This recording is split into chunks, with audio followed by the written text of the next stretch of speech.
पुरानी चीजों की दुकान में धूल की गंध हवा में जमी हुई थी। कोनों में मकड़ी के जाले ऐसे लटके थे जैसे किसी भूले हुए समय की परछाइयां हों। अरुण वहां एक विंटेज कैमरा ढूंढ रहा था। क्लासिक फोटोग्राफी में वापसी करने की चाह उसे इस छोटी सी अजीब सी दुकान तक खींच लाई थी। उसकी नजर एक कोने में रखे काले धातु के पुराने कैमरे पर पड़ी। शरीर पर हल्की खरोंचें, ऊपर छपा मॉडल नाम आधा मिटा हुआ और लेंस में अजीब सी धुंध। वह कैमरा किसी अजीब तरीके से जीवित लग रहा था।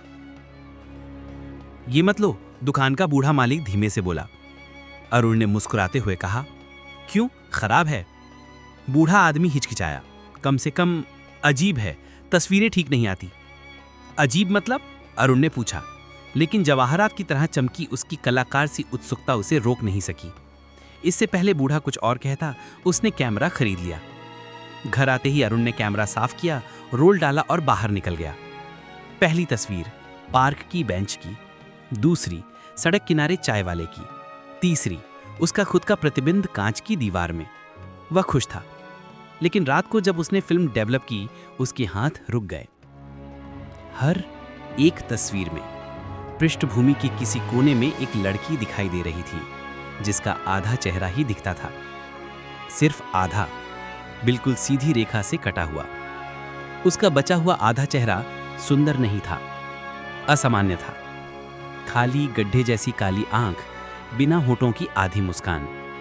पेड़ों, बेंच, सड़क, हर दृश्य में वह मौजूद थी, लेकिन किसी का ध्यान उस पर नहीं था।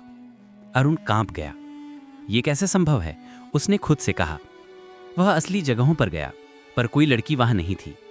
लोग फोटो देखकर बोले, ये कौन है, पीछे खड़ी थी क्या? लेकिन किसी ने उसे असल में नहीं देखा था।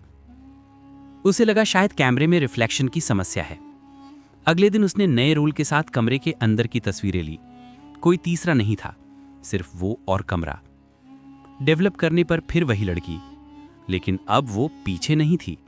उसका आधा चेहरा अब थोड़ा और साफ दिखने लगा, जैसे वह कैमरे के और पास आ रही हो। अरुण को बेचैनी होने लगी। उसने बूढ़े दुकानदार को फोन किया।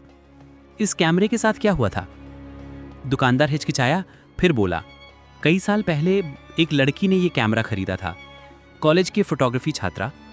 उसकी तस्वीरों में भी यही समस्या आने लगी थी। वह कहती थी कैमरा किसी अधूरी आत्मा को कैद कर रहा है। और लड़की?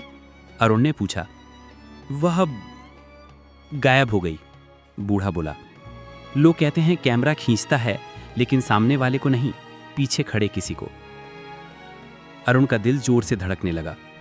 उस रात उसने आखिरी बार कैमरे का इस्तेमाल किया, सिर्फ ये साबित करने के लिए कि वह पागल नहीं हो रहा।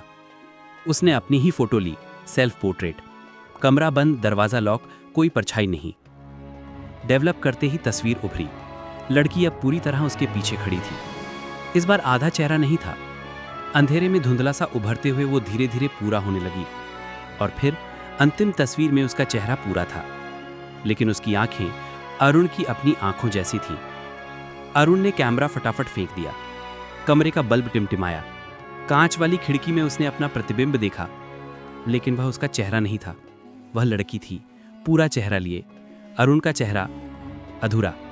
धीरे धीरे उसकी छाया खिड़की से आगे बढ़ी। फिर क्लिक, पीछे कहीं कैमरा अपने आप चल पड़ा। अगली सुबह पड़ोसी दरवाजा खोलकर देखता है, टेबल पर एक फोटो, एक लड़का आधे चेहरे के साथ खड़ा, और वहीं पुराना कैमरा अगली तस्वीर लेने के लिए तैयार। अरुण अब कहीं नहीं था। अगर आपको ये वीडियो पसंद आए तो कृपया एक लाइक